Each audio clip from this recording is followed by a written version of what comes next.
Haleluya, haleluya, haleluya. Shalom warga kerajaan. Senang sekali kembali berjumpa dengan saudara dimanapun saudara berada. Doa saya, kiranya setiap kita tetap sehat dan tetap dalam pemeliharaan Raja kita yang sempurna di awal tahun yang baru dan luar biasa ini. Haleluya, haleluya.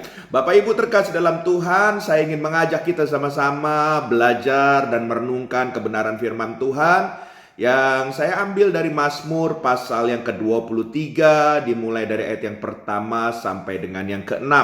Mazmur 23 ayat yang pertama sampai dengan yang ke-6, demikian firman Tuhan. Mazmur Daud. Tuhan adalah gembalaku, takkan kekurangan aku. Ia membaringkan aku di padang yang berumput hijau. Ia membimbing aku ke air yang tenang. Ia menyegarkan jiwaku, ia menuntun aku di jalan yang benar oleh karena namanya. Sekalipun aku berjalan dalam lembah kekelaman, aku tidak takut bahaya sebab Engkau besertaku.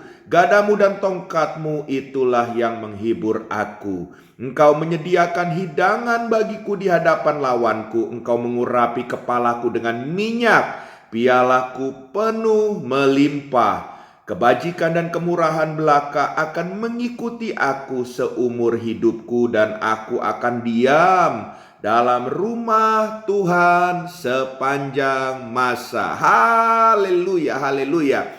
Bapak Ibu terkasih dalam Tuhan, kalau kita baca dan merenungkan kebenaran firman Tuhan yang ditulis pemazmur Daud ini dalam Mazmur 23, saudara, kita akan melihat bagaimana kehidupan Daud begitu penuh dengan yang namanya lika-liku kehidupan. Haleluya. Ya, hidupnya ya kadang mau diangkat ke atas, kadang ditaruh ke titik yang paling bawah, kadang dibawa lagi naik, kadang dibawa lagi turun. Saudara, bukankah itu kehidupan kita di dunia ini sama seperti kita hari-hari ini?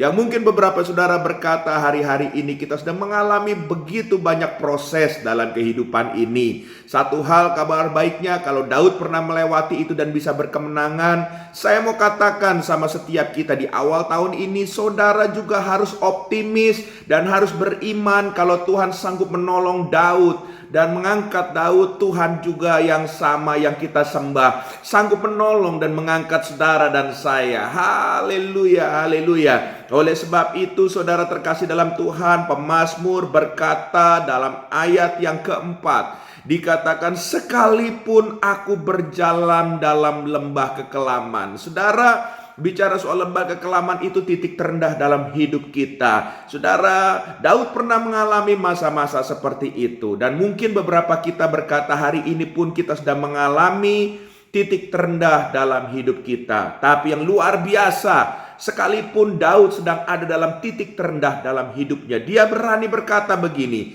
aku tidak takut bahaya. Katakan amin. Haleluya. Saya berdoa buat setiap kita pendengar program ini, kata yang sama pun akan keluar dari lidah bibir kita. Kita akan berkata, saya tidak takut bahaya, saya tidak takut proses, saya tidak takut tantangan, saya tidak takut apapun juga dalam hidup ini. Haleluya, sebab kita cuma takut sama Tuhan. Haleluya. Dan pemazmur melanjutkan, dikatakan aku tidak takut bahaya, lalu dikatakan sebab Engkau besertaku, Immanuel. Haleluya. Daud kenal Tuhan yang dia sembah, Tuhan yang tidak pernah meninggalkannya dalam segala situasi apapun kehidupannya, sekalipun dia dalam lembah kekelaman.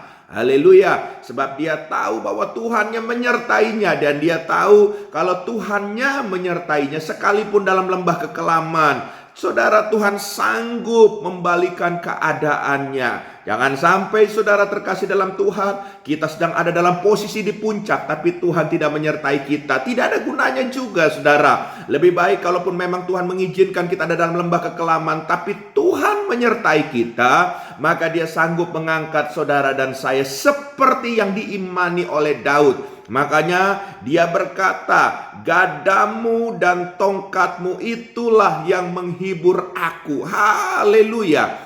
Apa hubungannya gada dan tongkat? Ya, dan apa hubungannya dengan suasana hatinya di lembah? Dia bisa berkata, ada penghiburan dari gada dan tongkatnya Tuhan. Saudara, saya mau katakan hal yang pertama yang kita perlukan, seperti Daud mengilustrasikan gada. Gada itu berbicara pembelaan Tuhan. Sekalipun saudara dalam lembah kekelaman, percayalah bahwa Dia Tuhan yang menyertai, maka pembelaannya akan terus bekerja membela hidup saudara. Haleluya. Saudara, hari ini kalau minta dibela sama orang mungkin bisa kecewa, orang tersebut bisa mengecewakan. Tapi pembela agung kita, yaitu Roh Kudus, yaitu Tuhan Yesus Kristus. Dia pribadi yang membela saudara dengan tulus dan tidak akan pernah mengecewakan saudara dan saya. Haleluya. Dan yang kedua dikatakan tongkatmu. Haleluya. Saudara, berbicara dengan tongkat, selain bicara otoritas,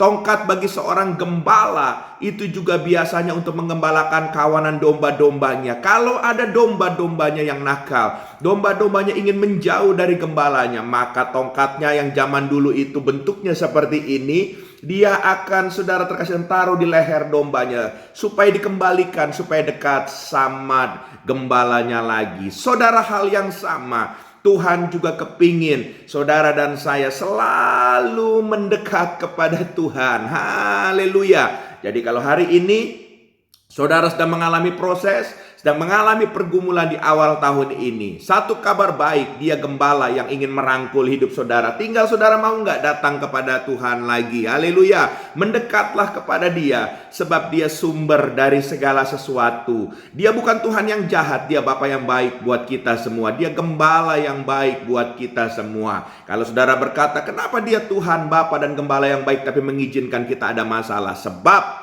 tidak semua masalah itu buruk. Kadang-kadang diizinkan Tuhan untuk mendidik kita, untuk kita lebih lagi bergantung kepada Tuhan. Haleluya, haleluya. Dan hal yang ketiga, kalau kita melihat dari ayat yang kelima, dikatakan, Engkau menyediakan hidangan bagiku di hadapan lawanku, Engkau mengurapi kepalaku dengan minyak, pialaku penuh melimpah. Haleluya. Dikatakan engkau menyediakan hidangan bagiku di hadapan lawanku. Ini bicara kita harus makan sehidangan dengan lawan-lawan kita. Saudara, tidak mudah untuk kita bisa makan semeja dengan musuh-musuh kita, apalagi yang menjatuhkan kita, yang memfitnah kita. Semua itu bisa dilakukan kalau kita memiliki kasih Tuhan. Pesan saya masuk 2023 ini, tetap milikilah kasih yang datang dari Tuhan. Sebab kasih itu yang akan memulihkan bukan hanya keadaan saudara, tapi pribadi saudara akan mengalami terobosan,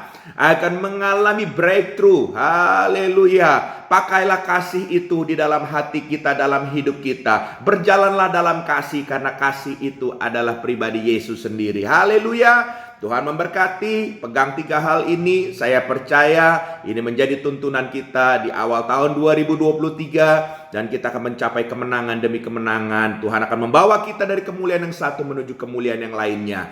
Tuhan memberkati kita semua. Haleluya. Izinkan saya berdoa buat saudara. Bapa, hamba berdoa dalam nama Yesus untuk setiap kami para pendengar program ini. Di awal tahun ini seperti pemazmur berkata, mungkin kami masih banyak pergumulan, mungkin kami punya masalah, tapi kami mau berkata bahwa tongkat dan gada Tuhan, bahwa pembelaan Tuhan dan rangkulan Tuhan yang selalu ingin dekat dengan kami dan kami responi, itu akan membuat kami semakin kuat. Ditambah lagi kasih yang datang dari Tuhan akan membalut hati kami, dan kami akan memancarkan kasih Tuhan sehingga hidup kami akan mencerminkan Kristus, dan hidup kami akan menjadi berkat, dan kami akan diberkati lebih lagi. Terima kasih dalam nama Yesus. Haleluya. Amin.